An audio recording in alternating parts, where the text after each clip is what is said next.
Okay. Well, I would like to welcome everybody to the first UU Alliance Zoom program of the year. And we are very lucky to have gotten Jackie, I think you preferred to be called, James, to speak to us about a topic that is certainly, for many of us, very, very relevant, which is retirement security. It's not just about money. And Jackie is co-founder of the Sloan Center for Network for Research on Aging, and is a past co-director at the Center on Aging at Boston College. And you're currently working on a grant, correct, Jackie? Just a little bit. Almost done, yeah. Okay, so we're really happy to have her here and talk about this topic that is of great interest to many of us.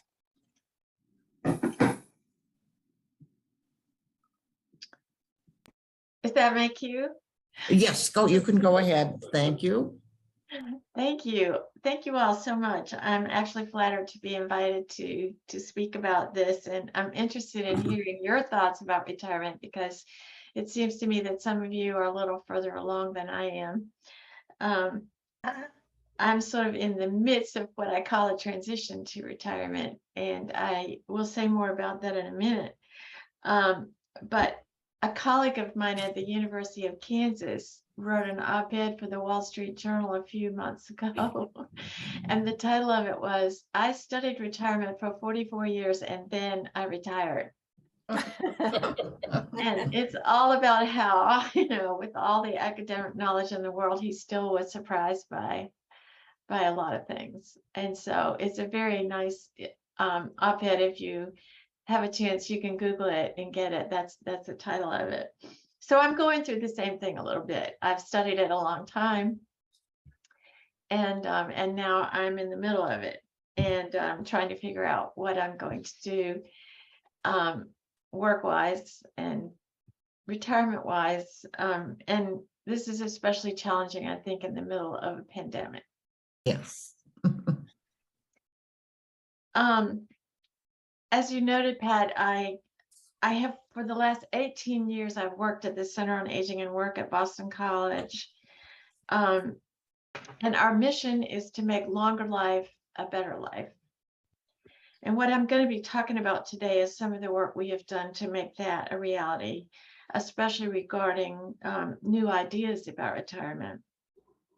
So before I share my screen and start telling you all I've learned from my academic work, I'd love to hear a little bit from you. Maybe you could unmute yourself and just say what comes to mind when you think about retirement.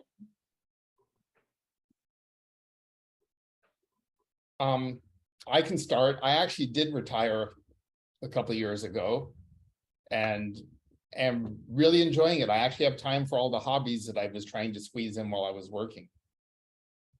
Excellent.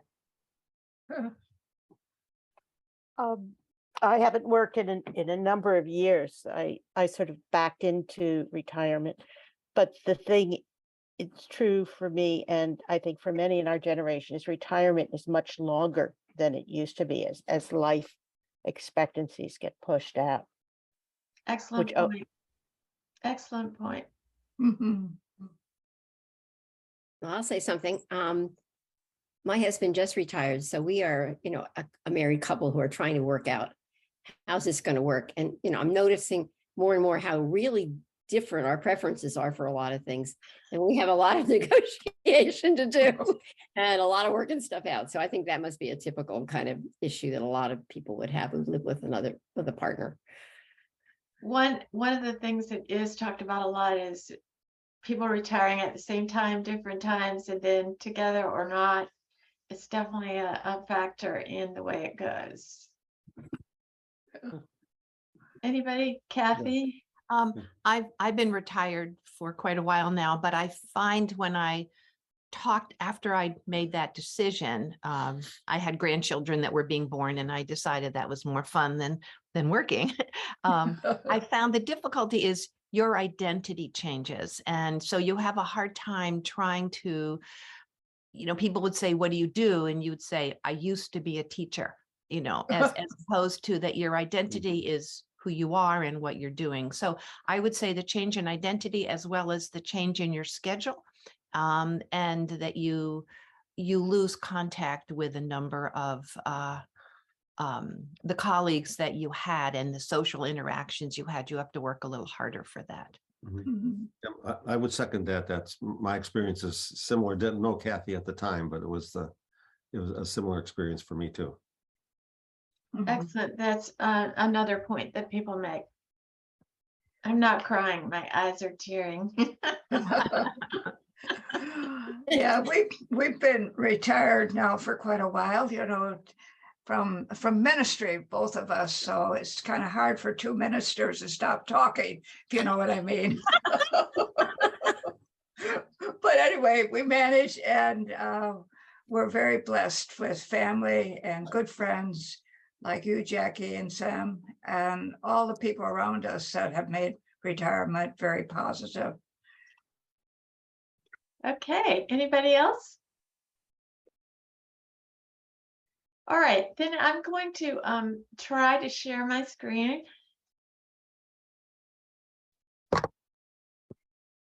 Okay. Whew, that's always the hard part. So what I'm going to talk a little bit about today is, what is this thing called retirement and how is it different from what it used to be? And what constitutes retirement security? I said in the title, it's not just about money.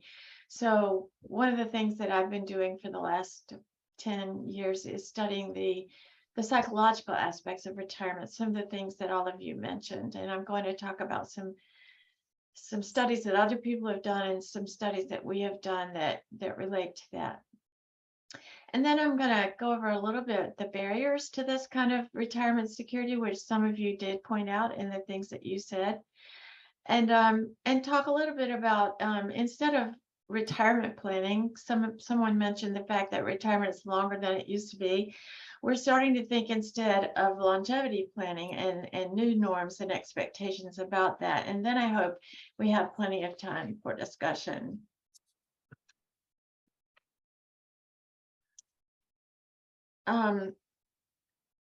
So what is this thing called retirement? It's usually thought of as having enough money to get to continue with your standard of living pre-retirement. And it's very important to have that. But there's another way that retirement is important, and that is the way that it feels psychologically and how we use it and what constitutes good mental health and life satisfaction in retirement. This is a study that was done a few years ago, and this is what some people said retirement was. It's a time to have an impact on the world that I care about, time to reflect, to be mindful, to slow down, and nurture compassion for broader humanity, to use my skills and experience to help others, to spend more time with my family, like Kathy said. But it's also a time for myself to do fun things, to keep working. I don't know if this lady represented your experience. She doesn't represent mine, because I was actually a little sad when I left my office for the last time.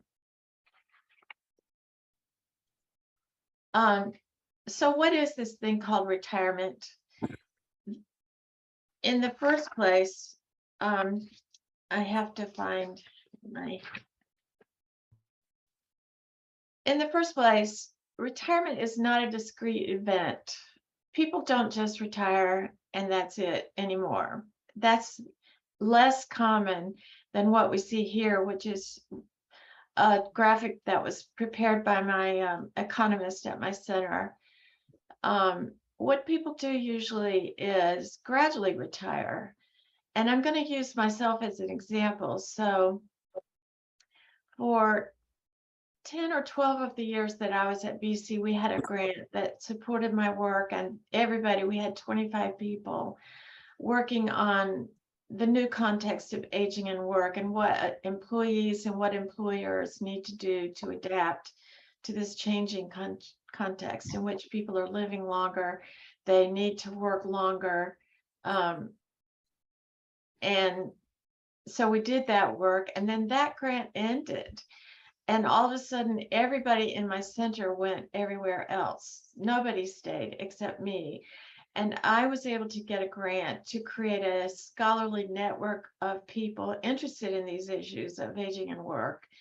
And right now I have over 300 members across the world. It's an international meeting group. And we are planning a meeting in November, which will finish out the grant and end my career at BC. But it would only pay for 60% of my time. So I have been in what we call phased retirement for the last 8 years, working 60% time. And some people, after they leave, even after phasing out of retirement, go to a new job or some other job in the same sector. We call those bridge jobs. And people go in and out of those for years, retire, take a few years, go back to work, take a few years, go back to work, until finally, when people do completely withdraw from the labor force. And again, you know, these are averages. Some people do retire and that's it, but most people do go in and out. I think of Eleanor Hobbs at church, a doctor, and she retired probably 5 or 6 years ago, and then she started covering for people and maternity leave and stuff as a doctor. And then a few years ago, she went back to work part-time, and now she's back to just covering for people again. It's that kind of experience that more and more people are having. So I'm losing my place here, and I don't want to do that because I could talk about all this stuff forever.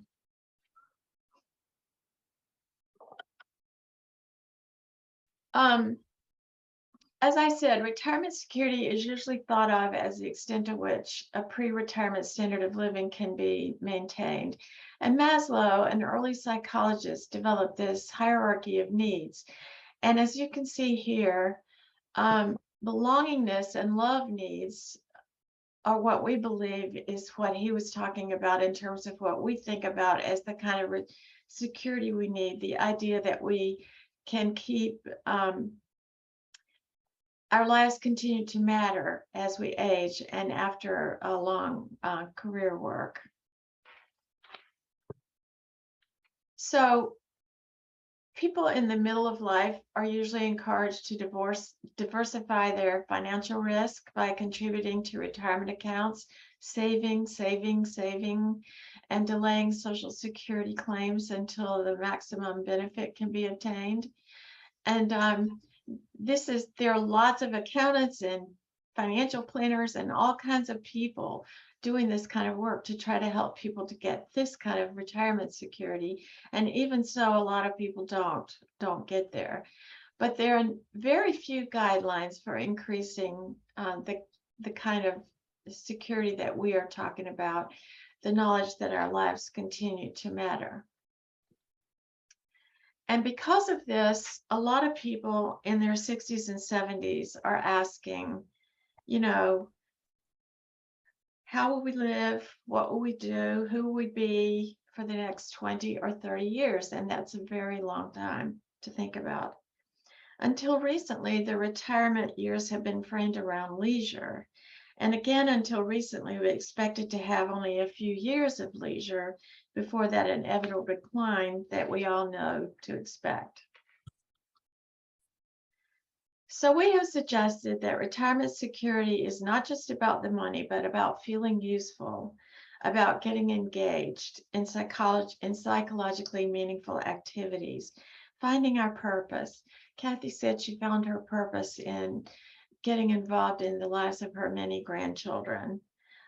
This type of security is much less studied, and the problem is the old ideas about retirement are still with us. Consider the following crossword puzzle some time ago from the Boston Globe. the clue is no longer active, and the answer is retired. Retirement is changing because people are living longer. People spend many more years in retirement than they did generations ago. And even though there have been some reversals in life expectancy, mostly due to COVID and to drug overdoses, we still have 50 to 20 years added to life expectancy. In some ways, we don't even know what's old anymore. If you ask people when they're going to be old, when they're young, they say something like 80. But if you ask people in their 80s, they say, no, not so much. I don't feel old. My mother here, pictured here at her 100th birthday, celebrated her 100th birthday 4 years ago now, and she was one of many. Right now in the United States, there are about 97,000 centenarians, and that number is expected to grow to be over 600,000 by mid-century. And my sweet mother died last February at just a few months shy of her 104th birthday. And we also know that older adults are healthier than ever before. Thomas Gill at Yale University says that the prevalence of chronic disability has been steadily declining since the 1980s. So we have a group of people that we call the welderly. So the question is, what do we do with all these added years of life and health? And just like the ideas of retirement are changing, views of aging and what is old are also changing. That fading away part comes much later in life than it used to. And psychologists and other social scientists are finding that there are ways to frame aging that says we're not victims of our hapless fate. There are things we can do that have an impact on how it goes. And this very popular theory says that lifestyle matters more than genes. And that idea is a little novel to many people. So what these authors say is we have to do everything we know to do to avoid disease and disability by eating healthy, by not smoking, by not drinking, and keeping our body moving. They also say we need to exercise the mind and the physical function. And we used to think that exercising the mind meant, doing crossword puzzles or word games. But we're learning that it's more than that. It's getting ourselves into challenging situations. So learning a new language is an example of engaging cognitively in challenging ways. Also, I think when we're working on a challenging technology problem, that's another way, because that is really strange to many of us, as we just witnessed a few minutes ago. And also things like getting in a challenging social situation where we don't know people and have conversations in which we can disagree and exercise our minds in that way. Another theory that sort of takes off on that one is a way to be engaged is to continue to be productive, they say. Get involved in activities that do produce goods and services, whether paid or unpaid, that focus attention on the contributions that older adults make at work and volunteer activities and with caregiving. I know some of the things you all mentioned earlier are things that would be considered productive aging because they would have to be paid for if you weren't doing it as a volunteer. And then this theory was around long before the successful aging or the productive aging crowd. And it's one that I've used to develop a book called The Crown of Life. And this is a theory that says there are just 4 stages of life. There's childhood and education. There's work and parenting. And then he says there's this 3rd age, which can be the apogee of life, the best time of life, the era of personal fulfillment, the crown of life, he says. And we use that title for our book, The Crown of Life. And it's interesting, what's interesting about this theory is it isn't framed around age, it's framed around function and capability. And so the fourth age, which is that time when we become frail and dependent, which he says can arrive slowly or quickly, is less about age than capabilities. So some people late into their 80s and even 90s are still in the third age. This picture here I like to talk about because it was a picture in the AARP magazine some years ago. And this is a picture of a whole bunch of people who are recently retired. And one of them is a mystery novelist. One of them is an urban portraitist. And then there in the corner, the man with the guitar is Daddy. He's called Daddy Mac Orr. And he ran a auto repair shop during his career life. And in the years before he knew he was going to sell his business and retire, he was always part of the blues scene in New Orleans. And he picked up a guitar and learned to play it. And he took it everywhere he went. And he took lessons, and he was continued to go to the blues bars and listen to the blues music. And so when he retired, he was already very capable blues guitarist. And I read that he is still getting gigs around New Orleans, a very popular member of that scene. And this is one more theory that I wanted to tell you about. It's called SOC. And SOC helps you remember it because it means that even though we're aging and we might not be able to do everything as well or as much as we used to, we have to be careful what we select to do, that it has to be something that's really important to us. And then once we do that, we have to optimize our strengths in regard to that thing, and then compensate for any weaknesses we have or limitations.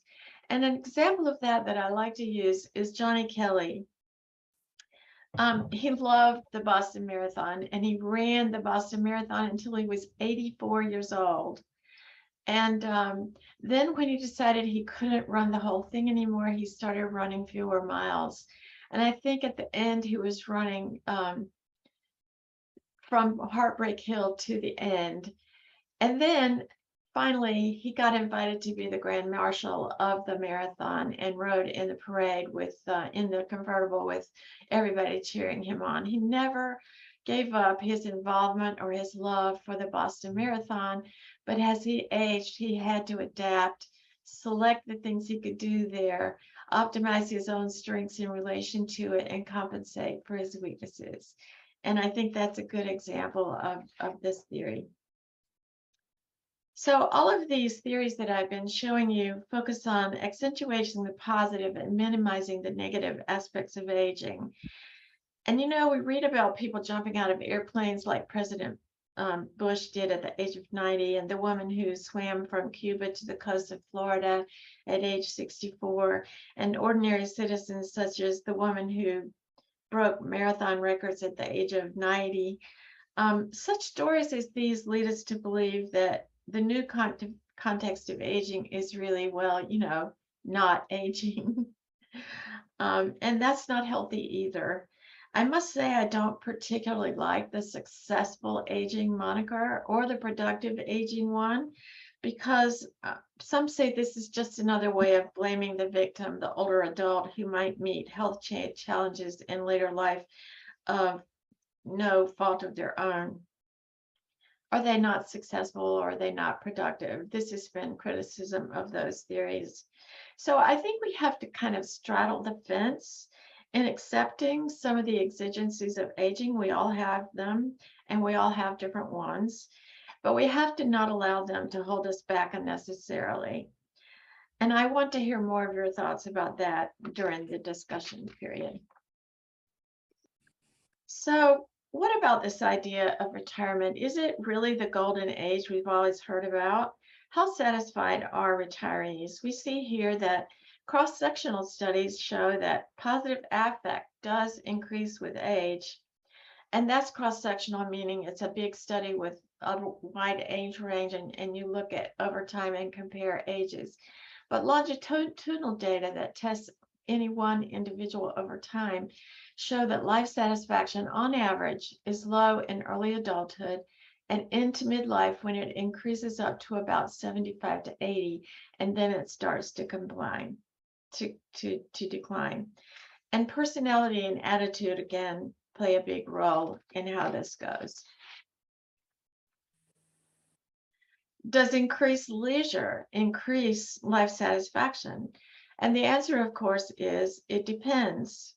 One study shows that it depends on what people do with their free time and the extent to which their activities are social or involve things with other people.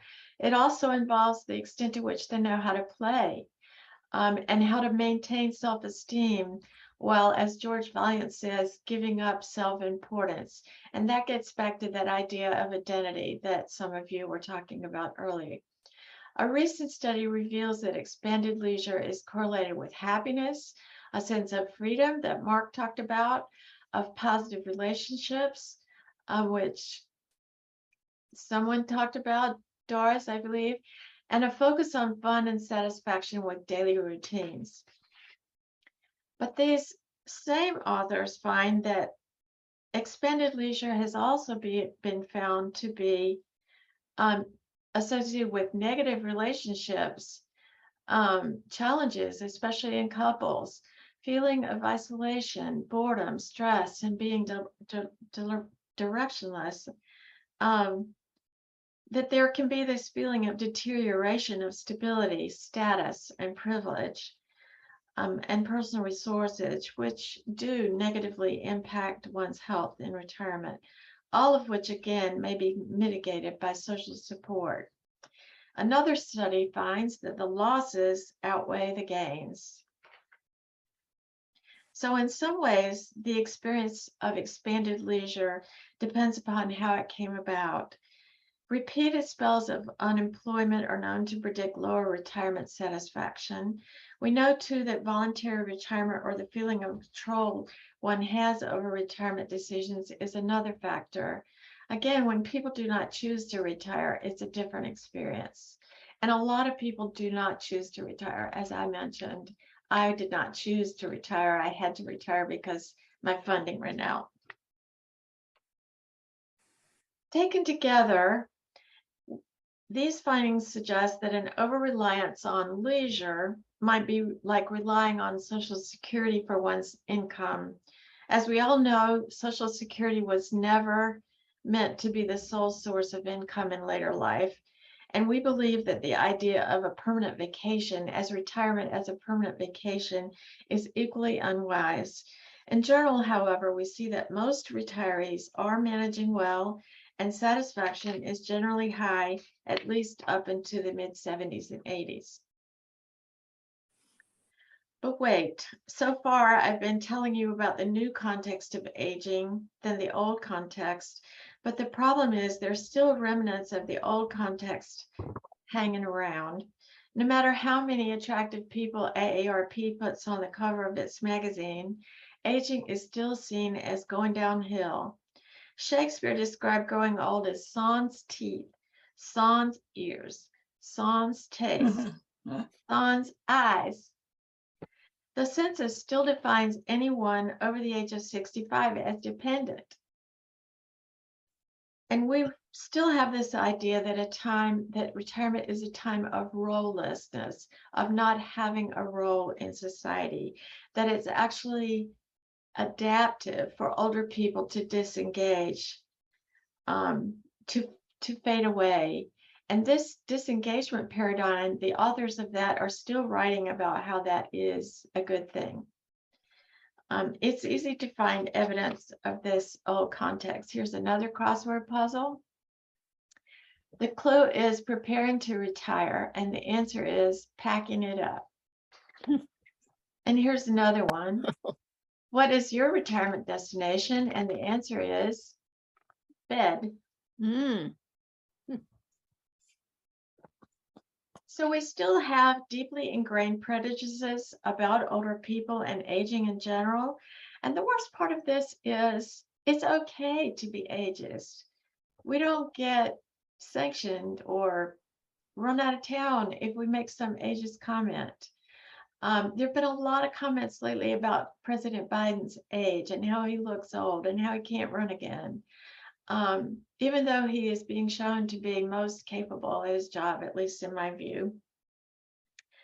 My colleague at Harvard who studies ageism using an implicit bias test says that ageism is the worst ism she studies. It's worse than the scores for sex, for race, or sexuality.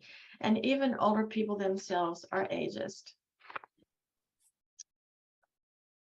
So to the extent that there are guidelines for getting to some level of psychological security in later life, these usually come with advice like the Nike ad that says, just do it, just stay busy, stay active. One of my colleagues calls this the busy ethic. So we ask, what are people doing? And this time use survey conducted by the Bureau of Labor Statistics reveals how retirees are spending their time. First, they show comparisons of time used for retirement eligible individuals over 65, adults who are continuing work versus those who are not. And not surprisingly, employed people over 65 spend fewer hours in leisure activities compared to retirees. And the retired group spends more time reading, socializing, relaxing, and over 4 hours a day of watching TV. They also work around their house, read for pleasure, shop, relax, and volunteer for others outside their home more than the average employed person. All of this seemed reasonable enough. But remember, we're psychologists and we started thinking about the kind of psychological security that we're thinking about. And neither of these sets of analyses ask retirees how they feel about these activities. What is the quality of them to them? Or what is their satisfaction with the kinds of activities that they're doing? We call this the retirement portfolio. So back to the question I asked earlier, what is this thing called staying engaged with life? What does it mean and how do people do it? The authors of that successful aging study did not say much about it. To find out, we conducted a little pilot study with over 1,000 participants.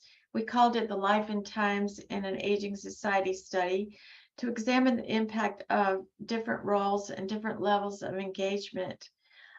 Those studies, again, that I just showed you ask only about what people were doing, how involved they were, not how engaged they were. And we differentiate engagement and involvement, even though a lot of people use those terms interchangeably. When we say engagement, we mean that it's in a positive, work-related state of mind that we're interested in, that we have energy for, that we're dedicated to, and that we're absorbed by. We also knew that it was hard to get at this kind, so we used a measure of engagement that we had used for work. So we looked at engagement in 4 roles in later life. These were called the productive roles earlier, as I showed you that slide. So we looked at engagement with work, with volunteer activities, with caregiving, and with education. We looked at these roles because a lot of these are hard to come by for older adults. And our idea is to expand options for people later in life and for engaged living.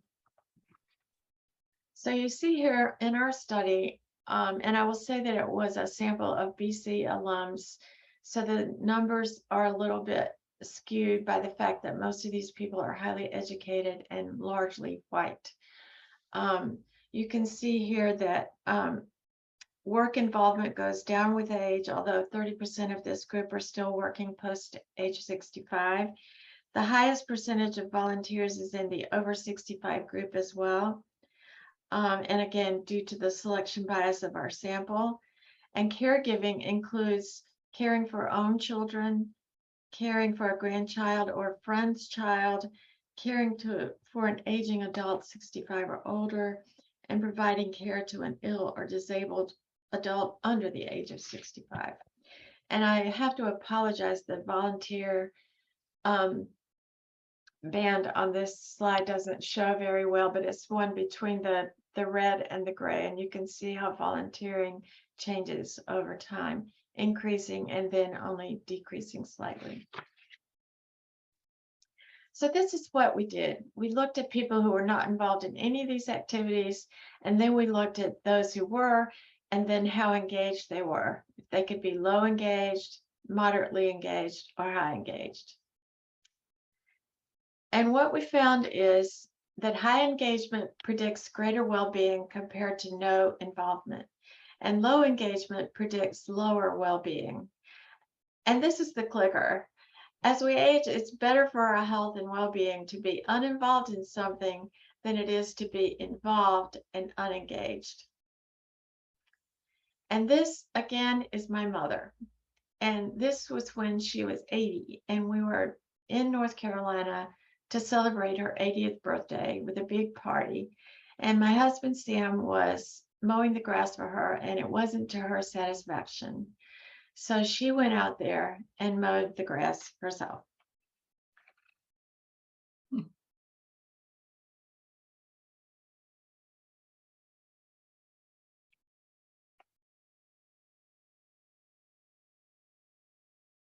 How many older adults are finding meaning and purpose in later life? In fact, most Americans report extremely high levels of meaningfulness in their lives. In one set of analysis that included only older adult samples, all the means were above the midpoint. And these findings held true even for those who are facing difficult challenges, such as physical illness or disabilities. You don't have to be in excellent health to be actively engaged in meaningful activities. In fact, doing so helps to minimize the focus on frailties. Think back to that SOC theory. Even with frailties, we can maybe manage how we engage, but we can still be engaged in the activities that are most important to us. What about purpose that transcends the self? These same colleagues wanted to know not just about meaning and purpose, but what about purpose that transcends the self? And they conducted a nationally representative sample of people over 1,000 adults between the ages of 50 to 92. And this is what they found, that purpose beyond the self, which they defined as a significant ongoing commitment and regular active work toward goals that are meaningful to the self and also aim to contribute beyond the self.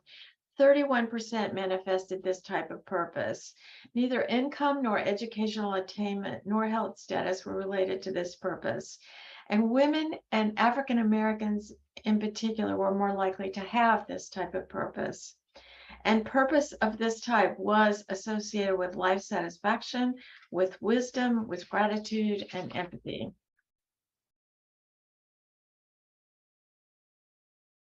So a lot of the self-help books encourage people to reinvent themselves, go in a completely different direction. But we find that retirees are not doing that. Most people are not reinventing themselves, but are using well-honed skills of the past to adapt to retirement and to structure their days. This is like many of us at church, where we have been involved in church all these years, and after we retire, we have a chance to get more deeply involved in some of the things that we've enjoyed doing. I know this is something that I hope to do. Life satisfaction is high among retirees who report great meaning and purpose. Rising retirement ages and longer working lives is definitely a change, but it's not new. It began before the baby boom got to retirement. There may be still too much passing the time away, watching TV and other activities, but there continue to be barriers to doing otherwise. Whether you think 30% that are engaged in purpose beyond the self is a lot or a few, surely there's opportunity for more to have such experiences. And that is the purpose of our work, is to make that possible. So we have worked to encourage and incentivize employers to provide flexible work options. And this is something that has been definitely affected by the pandemic. And we see now that employers are trying to retreat and get people back in the office. and claiming that these flexible work options which worked so well during the pandemic don't work as well. They're not, again, thinking more about phased retirement or special project work.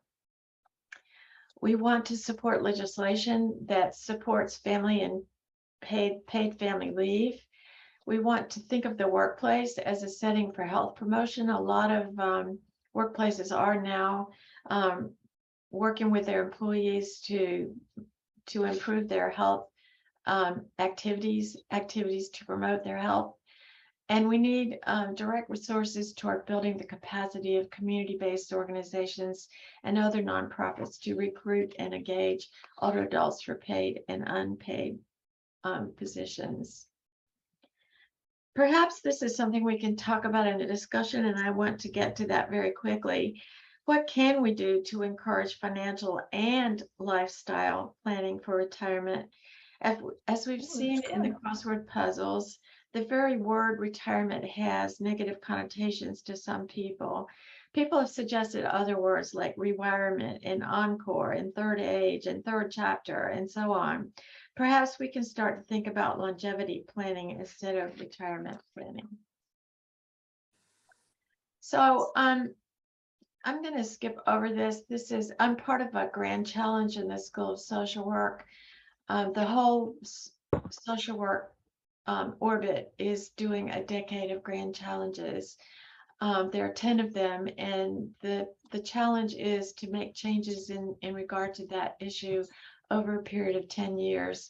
And I have been part of one that is to advance a long and productive life.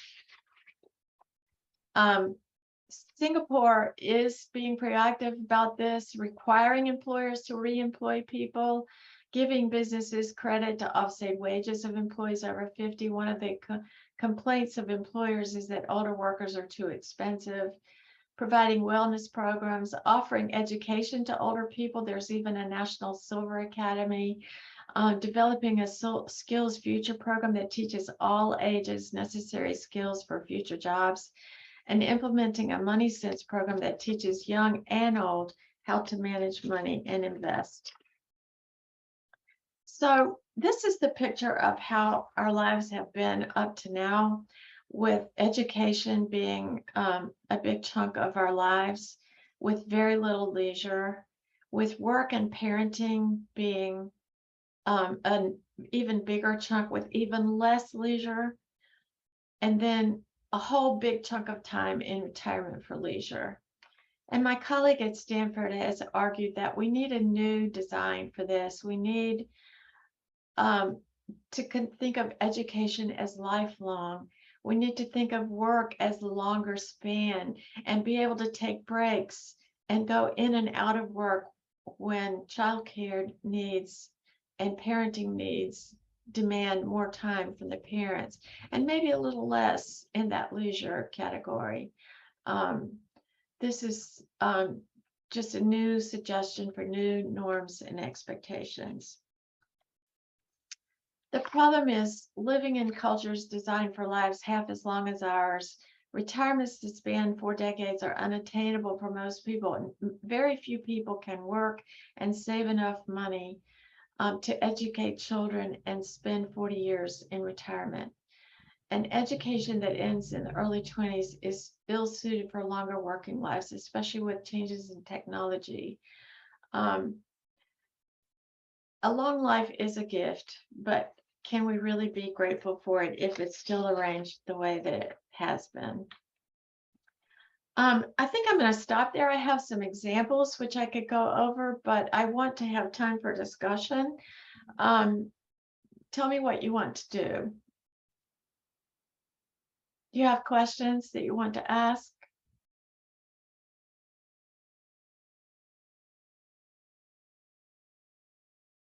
Have I stumped the band? Hi, Jackie, this is Miriam. I have a question. Okay. Maybe can you stop sharing your screen so we can all see each other? Yeah. If that would work. My question is this: I'm presuming that most of this research was done before COVID. Yes. And so certainly these last two and a half years have been a much different experience for the cohort that you're studying. And a lot of people over 65, including myself, kind of retrenched and drew it in because of the risk of serious illness.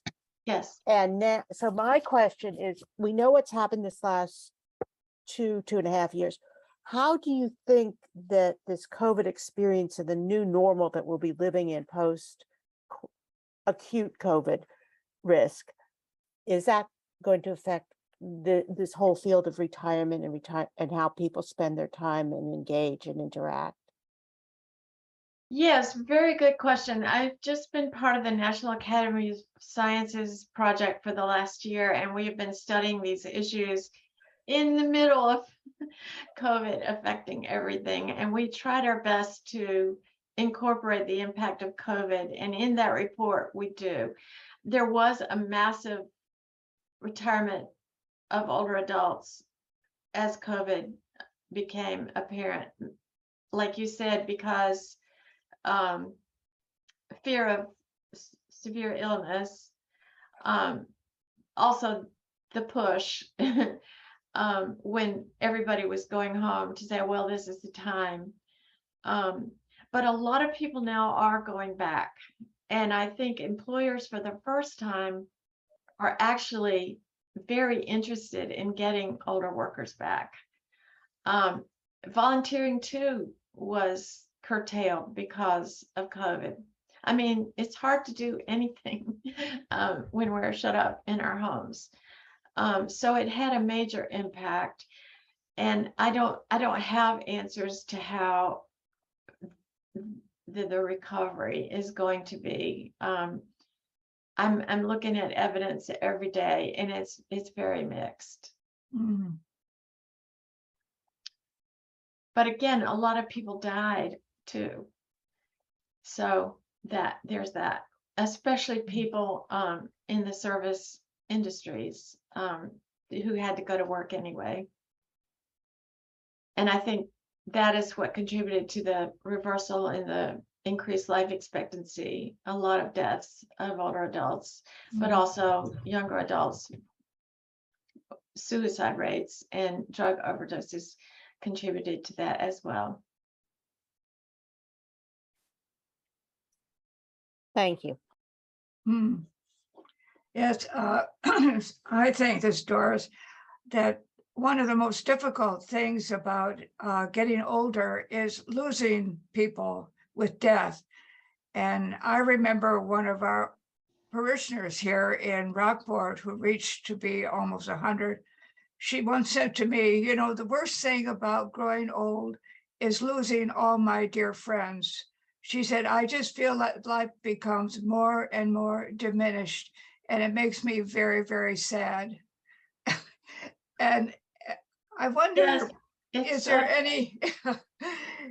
any wisdom you might give us regarding that, Jackie? well, that is so true. And you know, back to my mother, and I'm sorry, she's my she's my case study. She lost every best friend she ever had. And every time I thought, oh God, this one's gonna kill her. You know, she's just gonna, but she was a member of a community, she was a member of a church, and she just kept making new friends. And because she was older and standing up, she was considered amazing lady. She would call me on Sunday and say, Jackie, I'm amazing. And that's because everybody at church on Sunday had said, Dolly, you're amazing. You're just amazing. And so it requires that adapting. I think getting older requires a really strong adaptation muscle. We have to adapt to a lot of changes. Thank you.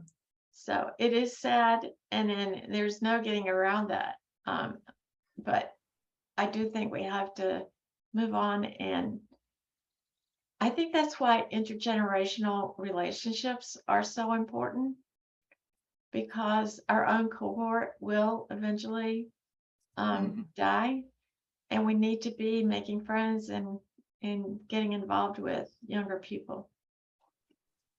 Yeah, thank you. And Jackie. thanks for your presentation. So this is Deborah Yeah. Blumberg, Bill's Hi, name is up Debbie. there. Hi, Yeah. hi. So I think it's interesting that we're having this discussion on the day when Queen Elizabeth at 96 or 7 is very frail, and she never retired. So I just was thinking about that. And also, I was really happy to see, I wrote down one of the goals in this really thoughtful presentation, Jackie, thank you, about reduced tension between caregiving for family members and paid work. And there was a very interesting article people might want to see that was in the Times. It was on the website. I don't know exactly when, about the impact of family caregiving for a lot of people, many of whom are considered elders, but caring up for even for the next generation, and how they've lost their financial stability, social security, can't get back into the workforce. It's in their 60s. Yes, A lot of comments to that article, which I thought were very thought-provoking. yes, that's a very important point. I And mean, so those people, I was, you know, for the last 3 years, well, for all my life, I've been taking care of my mother, but for the last 3 years, it's been active and working and taking care of my mother and traveling back and forth to North Carolina and making sure that there were people there. I mean, and my mother had means. So there was a lot that we were able to pay for. And I also had a very supportive work environment who studies these issues that you're talking about, Debbie. And they were very supportive of me and never worried if I had to just drop everything and go. So that's a very important and critical issue. And women especially take time out to take care of parents, and they do lose in terms of their jobs. They lose they decrease the social security they're going to get. It's just a huge financial problem. yeah. Jackie, Hi, Sally. this is Frances Harris. Oh, hi, Francis.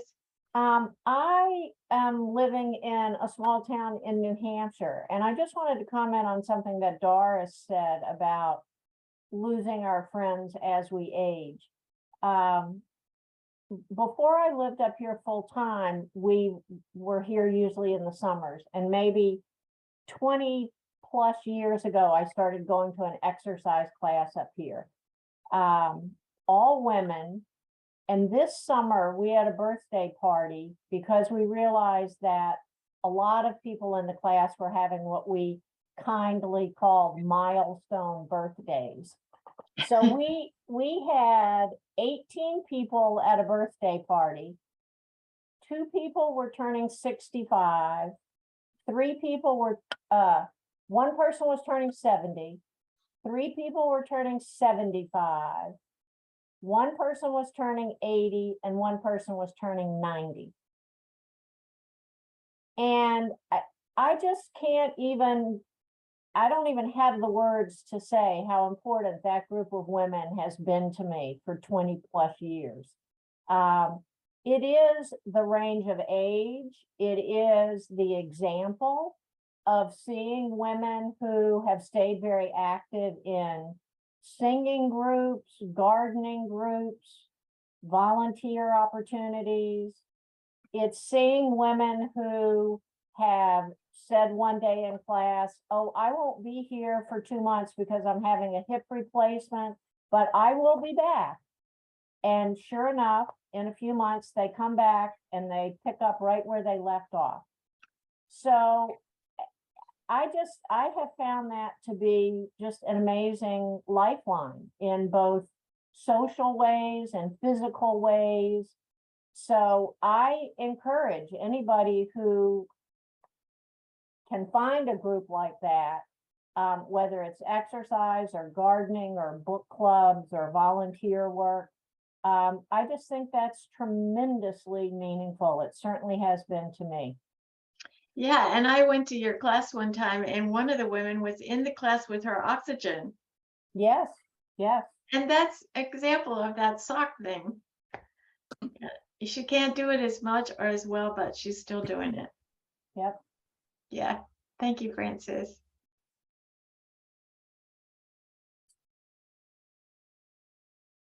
I'd like to speak out. My name is Sally Sennett, Hi, Sally.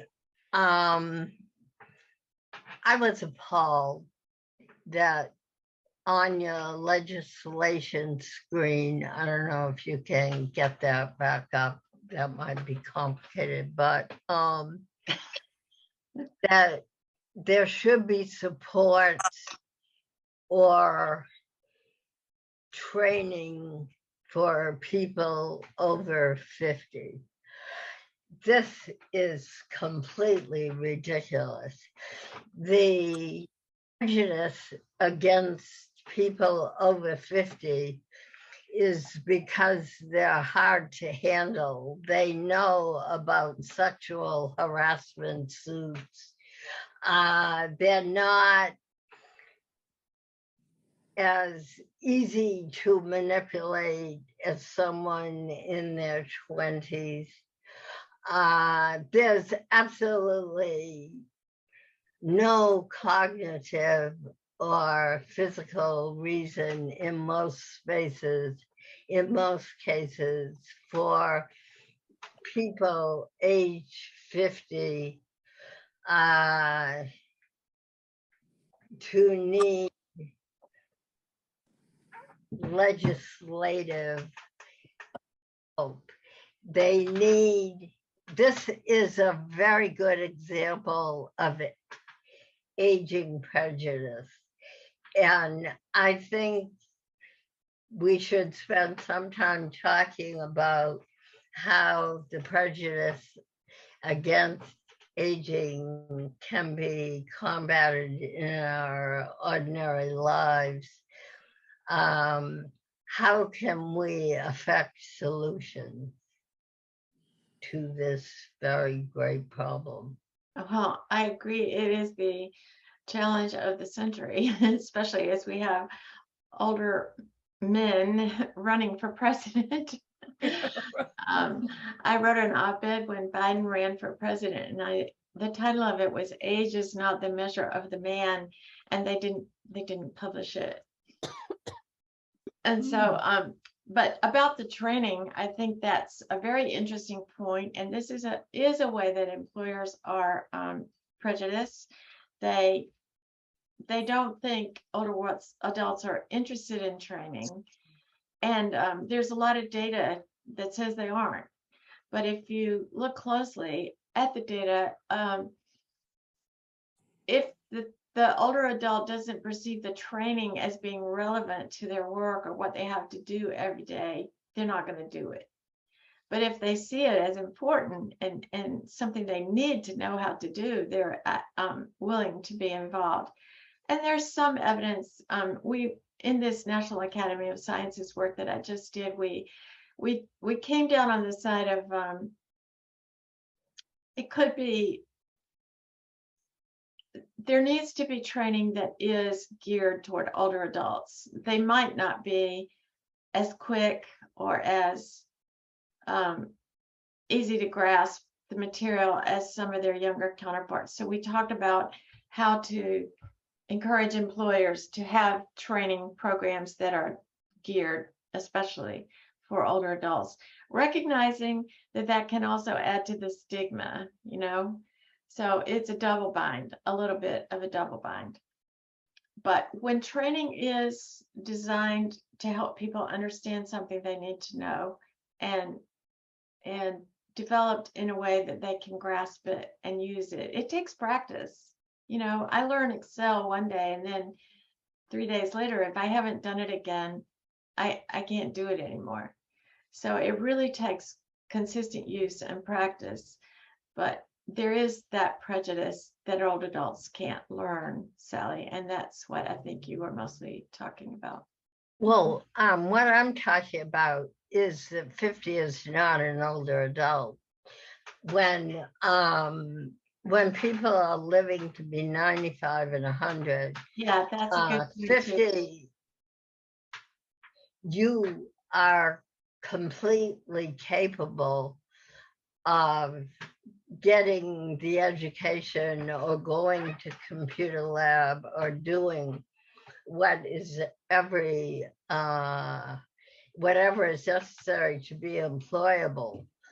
But if you never get hired, that does not mean that you aren't competent and able to do the work. The prejudice against people who It might really, make it really trouble. starts at 40. It really starts at 40. The Age Discrimination Act protects people against age discrimination, at least the legislation does, from 40 on. It starts at 40. Well, that's what we should be changing. Exactly. Thank you. Yeah, hi, Nancy. Hi, it took me a minute to unmute. I'm sorry I wasn't screen sharing, but earlier I was performing household duties that I wasn't able to do yesterday. And I I had my first my bivalent COVID shot, and was a little under the weather from that. But anyway, I just wanted to say how nice it is. While I was working, I could hear the voices. I couldn't see anybody, and I knew exactly who was speaking. And it was, I think, a testimony to our church community that, as everybody introduced themselves, I was picturing that person and smiling because I was thinking how nice it was to hear those voices again. And I think that's a big part of aging and retirement, that our community just provides such a wonderful a community, a grounding and friendship and fellowship. And anyway, I'm going on, but I just want to say that really made my day. And so I had to stop what I was doing, come back and do the screen sharing so I could actually see everybody's faces, and which is another joy. So anyway, our church is providing a wonderful grounding for us in this I time. agree. When I was preparing this talk, I thought this is preaching to the choir. Because everybody is involved in these kinds of things. Thank you for doing this, Jackie. Hi, Lorraine. Unmute. What? Lorraine, you're muted. Here. Oh, Okay, great. There you I go. wanted to say that I had attended one of your workshops at First Church probably 10 years ago. And I enjoyed it very much. And I went to a few retirement workshops after that. And I did find some of the activities kind of limited. That people described donating time to an organization like Build-A-Bear and so forth. But there was, I saw a lot of possibilities with it. One other thing that I would particularly like to highlight was that in one of your books or articles or book chapters, I read about a woman who had devoted her career to supporting the Michigan Institute for the Blind with continued programs. I remembered this woman's name, and when I went to Michigan, to Lansing, to get a new recording device and listening device for my brother, I mentioned it because he had known her, and the lady at the Michigan Commission for the Blind put us in contact with her, gave us some contact information. And I think this made a great deal of difference for my brother because he was blind for much of his life. He had meningitis, but this helped me support him. And you've provided a lot of advice to me, and I really wanted to acknowledge that and thank you for it. Oh, thank you.